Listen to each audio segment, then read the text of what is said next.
Hello and welcome to The Solution, where we're trying to scrutinize what does Kabbalah have to say about economy. Hello, Dr. Lightman. Hello, everyone. On our previous show, we started talking about the changes that the world's going through and what do we have to do in order to suit the new world. Throughout or over time, we've built some kind of an algorithm that explains the attitude of the wisdom of Kabbalah, both to how to analyze the problem and also to bring a solution, meaning if we take the right solution, what kind of results will we have? It's a model that many people studied, some of them accepted it, some of them didn't, and we have many questions about this. So what I think that we'll do not only on this show, but also in the future, we'll gradually go over the stages of this algorithm and we'll see how can we update it according to what's going on in the world, how can we deepen the explanation so more people will accept it. And maybe it was previous harder for people to accept it, but after what's been happening lately, maybe it will be easier for them. Is this okay? Of course. So maybe we can see our first slide. Just as an intro, we see that Bala Sulam writes in the Arvut article, he says, two people who were on a boat and one of them began to drill a hole in the boat. His friend said, "Why are you drilling?" He replied, "Why should you mind? I'm drilling under me, not under you." So he replied, "Fool, we'll both drown together in the boat." If we can go to the next slide. And another one. Good. So actually, the picture that we're showing here is that we're all in the same boat. There is a hole in it. Some of the people are trying to save the entire boat, and the other part that are not affected and are having a ball. And I think that this image reflects a lot. If we're all in the same boat, what kind of relations and what kind of economy, safety net, social justice will we have as a result? Look, the entire problem is that all those four sitting on the boat, those four people on the boat, they don't understand that they're in the same boat. And what happens to the boat will happen to everyone. There are those that determine their state according to things for the time being. This is how they see things for the time being. But everything's dry, everything's fine, and the others, they see that the boat is filling up with water and they're going to drown in a moment. So here it all depends on what a person sees.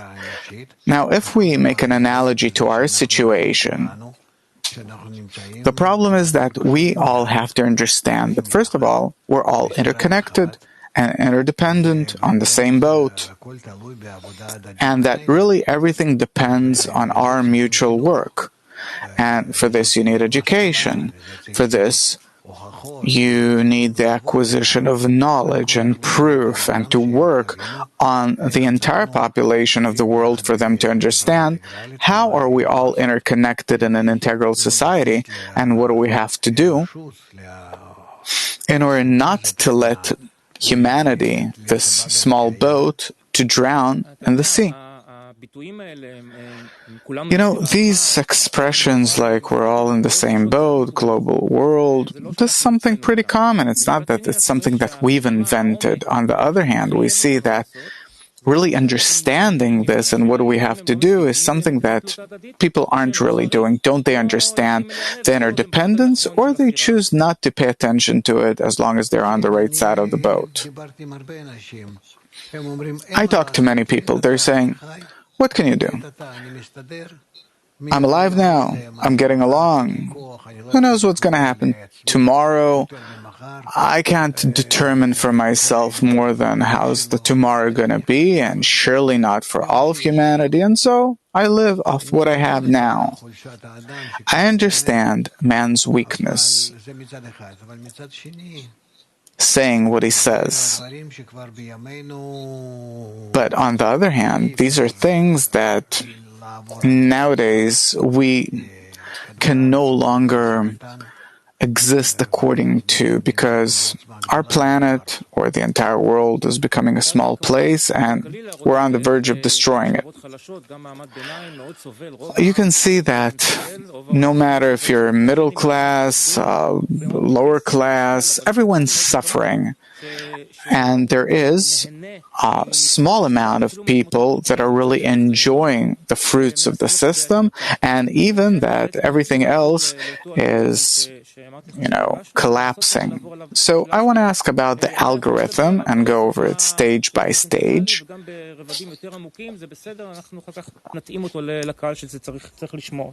So let's start. The first stage, we come and say the problems in economy and in society are not solved. Social justice and man's happiness are moving further and further away. How do you see this? We see it today very clearly, especially in the time of the corona. I think that were such a blow to come to everyone, then everyone enters a state of danger. But here too there is a big difference between the rich and the needy. That these have completely different conditions in order to have their own doctors and systems, and everyone at home has their own device or machine that will help them if, God forbid, something happens to them in terms of ventilation, and there are differences. This on the one hand. On the other hand, I see that we did come closer to each other under this blow, meaning we have what to be grateful for, that the coronavirus came and it's actually affecting everyone. And to the measure to which everyone is trying to keep themselves, protect themselves, the corona treats all of us equally. It's interesting that since capitalism went into more egoistic gear with Ronald Reagan and Margaret Thatcher in the 80s, more and more economic problems came. The burden of the consumerism society put a lot of pressure on people, on the environment, on many things, but still the system, the method is flourishing. It lasts despite all the problems. How is it that it can survive for so long? Look, there's no substitute, as if no one sees any kind of substitute. What can you recommend? And what you can recommend, who'll accept it, who'll realize it, because cranny capitalism is very strong, so much so that no one's allowed to come in, anyone who's not a part of these circles, and this is how it continues. What is it leading to? To a point where blows will come from a different direction, like the coronavirus, like other things. Possibly there'll be outbreaks like tsunamis, volcanoes, earthquakes that will arrange our attitude toward life, toward nature a bit differently. But the coronavirus is much more beneficial because it immediately affects society as a whole, not the infrastructures. And this is the big difference between this blow and the previous blows, like fires, hurricanes, tsunamis, and other things. Or like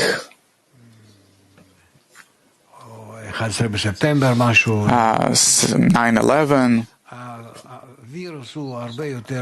The virus is much more beneficial. I see it as a healing blow. Are you familiar with the concept of the unseen hand? Yeah.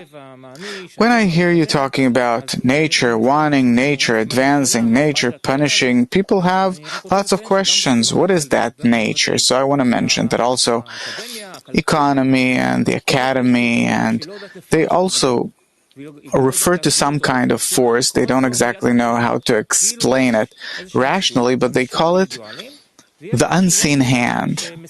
There's a market, there's an economy, and there's some kind of unseen hand that arranges things, even though that everyone's an egoist and so on. Still, the final outcome is optimum for everyone, and this is what they call the unseen hand. So what's the difference between the unseen hand that we use daily in our language and nature that is controlling us? Unseen hand and nature, the way I see it, are one and the same. We're living in a global and integral system where all of its parts are interconnected, for better or for worse. And all these parts, they keep some kind of balance. And this is how this balance is kept on the levels of the still, vegetative, and the animate. And only on the human level is there some kind of egoistic development that a person cannot stay integral with the still, vegetative, and the animate, and all the more with other people. And this is our entire problem. But the fact that nature is constantly directing us toward an integral system, this is clear, and this is the unseen hand that we don't really feel. But it's there, and it's acting. And we also see it from the different laws of nature, of physics, chemistry, biology, zoology, everything. This is the way that it works. Only man has something called the evil inclination, an egoistic desire that is not a part, which is not integral, that breaks out of this bubble that we exist in, and by breaking out of the bubble, wanting to destroy everything only to the benefit of his narrow ego or his narrow benefit. I think that this can be an explanation for someone who can't accept the concept of nature but can live with the concept of an unseen hand that controls things in a way that we don't necessarily understand. Of course. Okay, now the second stage of the algorithm. The next stage is economy has no solution. Traditional economy has no solution. Those that have an interest are doing what they can in order to preserve things as they are. And we talked about this on our previous show, but still, how could it be that there is such an important profession that advises all those in power, all those that have money, that has no solutions for the problems, but still it controls everything? The profession called economist or economy includes also different professions that have to do with how to organize society. It is not a profession that comes from nature, like physics, chemistry, biology, zoology. It's not what we build out of our research like we do with the still vegetative inanimate, but we're acting on our level, on the speaking level, meaning on the level of human beings. And there we can't see what's going on with us from a higher degree. Because the still vegetative inanimate, we can see it. From above down, I look at them, research, derive different laws, and accordingly I build different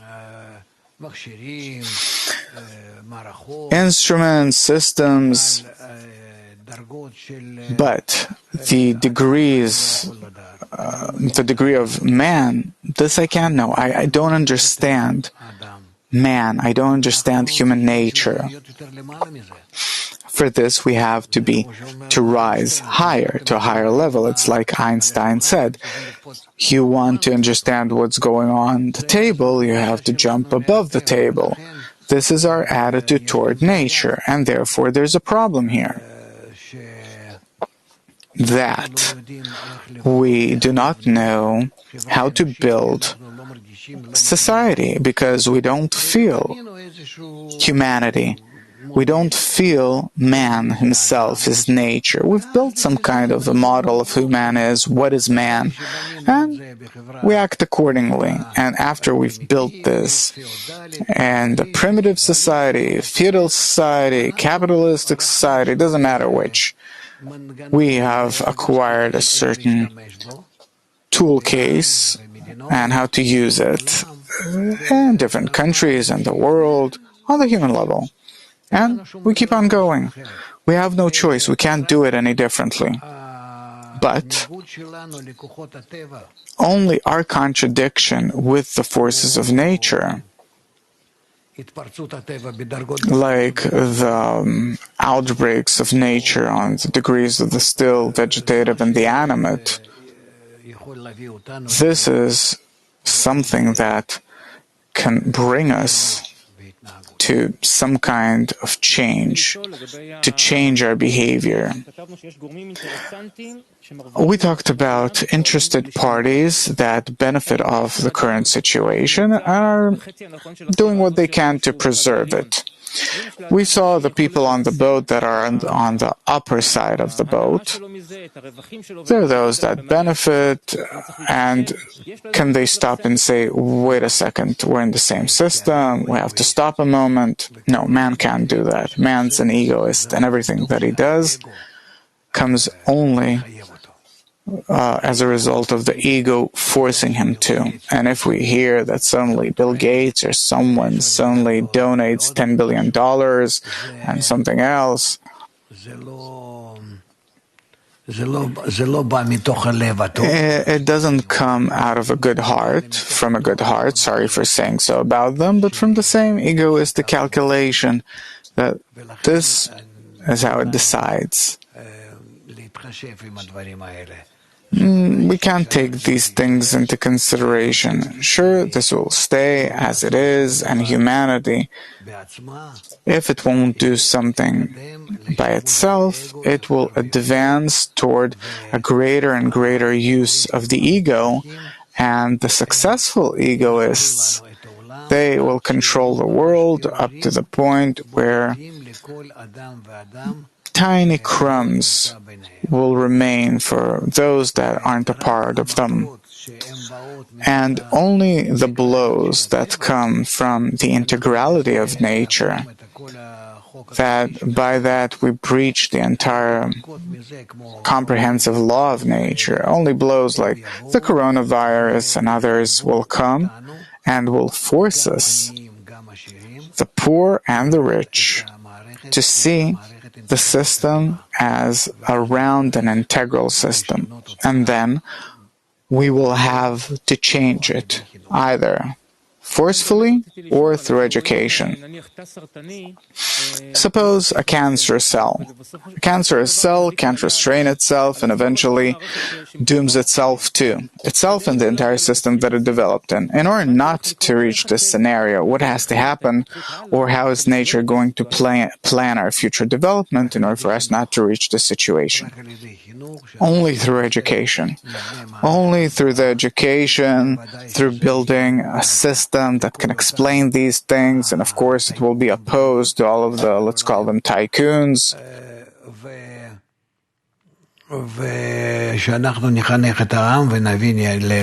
and that will educate the people and that will explain to the people, will give them the knowledge of our need to be united and to care for one another, and only this way will we be able to survive nature's blows. Because right now we're in a state that's called, by the wisdom of Kabbalah, the last generation. Last generation meaning what?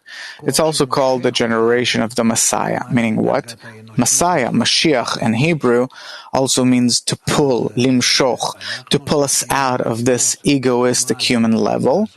So we have to learn what do we have to do in order to come out of this, and how can nature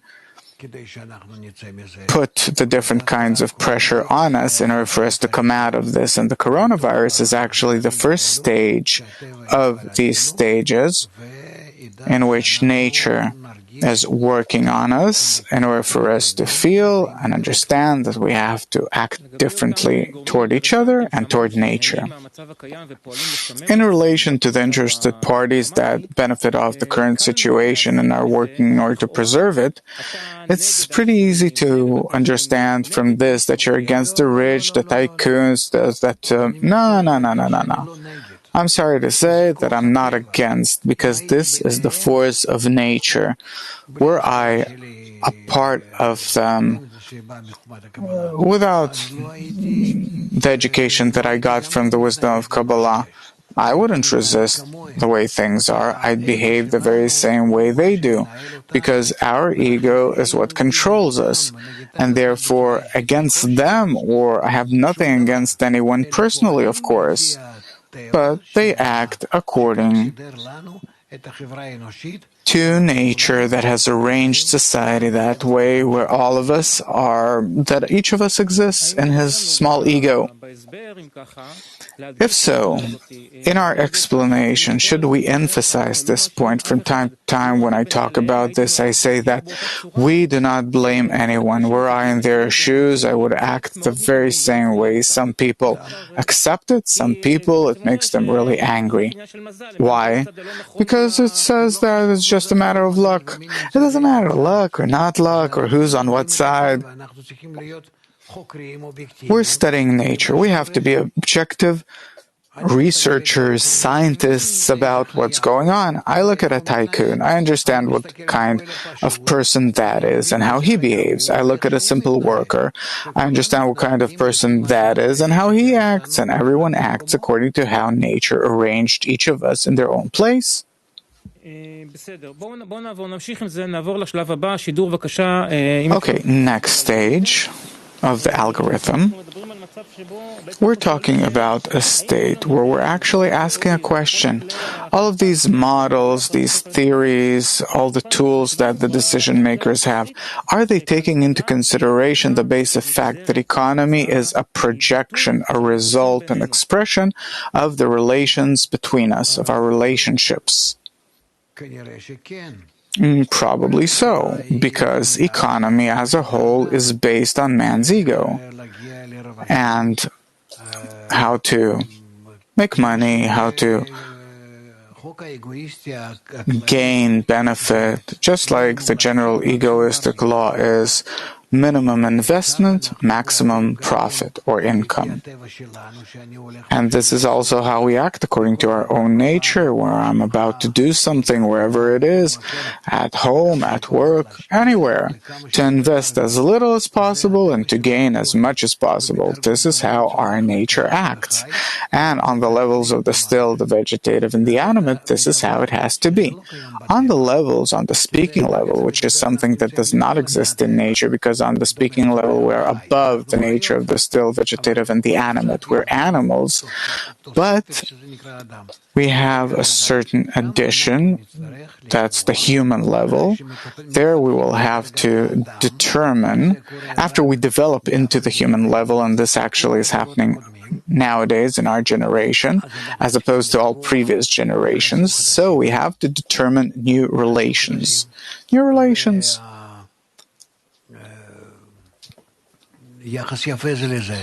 Which is a good attitude toward each other, to be united as one system. And here we will not be able to survive in any other way. This example that economy is a projection of our relations is pretty clear to people. If you have a shop and comes in a customer that you don't know, the way you treat him and the way your mother comes in, how will you treat her? Or a couple that start out,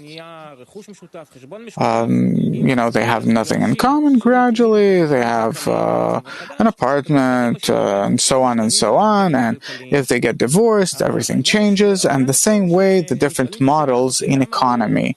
Many people are asking, why is this not the basis for the entire understanding, economical understanding? They say, we understand that relations is everything, but we can't change that. That's a given. I understand them.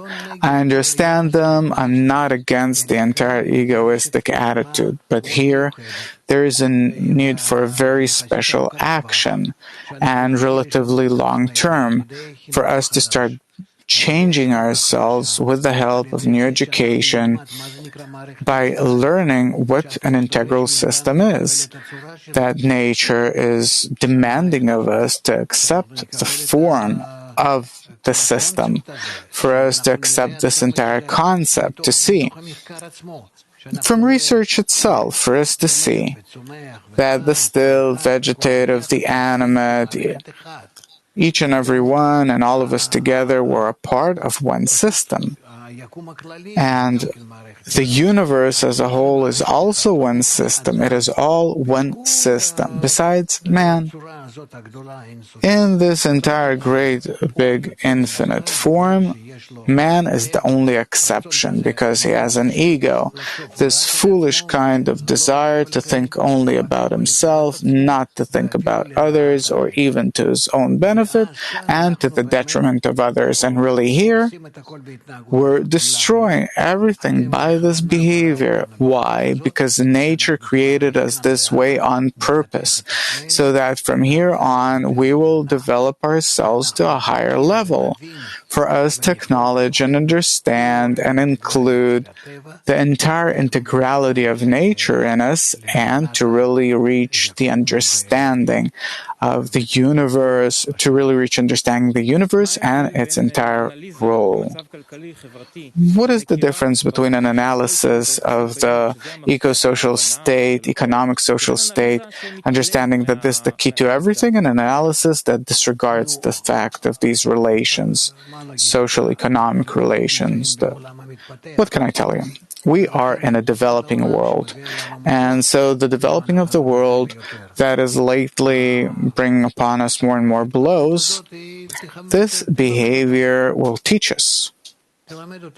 This development will teach us that we have to know where we are, that we have to bend in order to accept this global integral form of nature.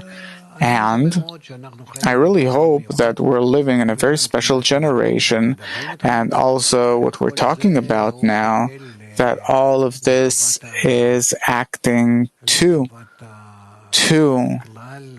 the benefit of society, of everyone, to the benefit of the tycoons and to the benefit of the people that suffer. And nonetheless, all of us will reach the understanding that the world has to be round, just like the system that comes to us from nature. So if we try to discern economic problems and social problems without taking into consideration that the relations between us, between people, that this is the key to the solution, we're barking under the wrong tree. Right. Okay, we're approaching the end of our show, and as a last question, if we're talking about an algorithm that explains the development rationally, what elements of the wisdom of Kabbalah should we insert into it, and where can we leave it as is?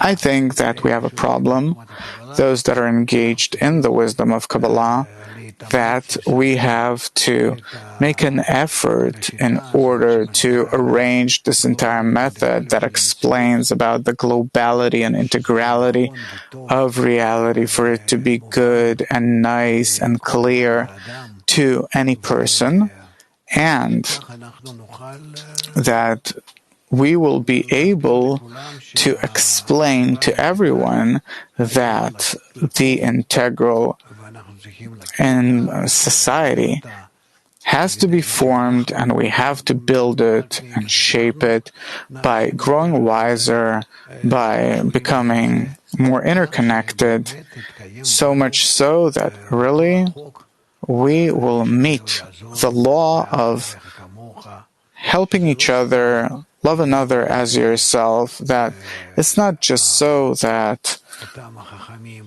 those sages from thousands of years ago talked about it. They understood that reality as a whole eventually has to reach this kind of form. Unfortunately, our time's up. Thank you very much. We have still lots of work to do. And until next time, thank you. All the best.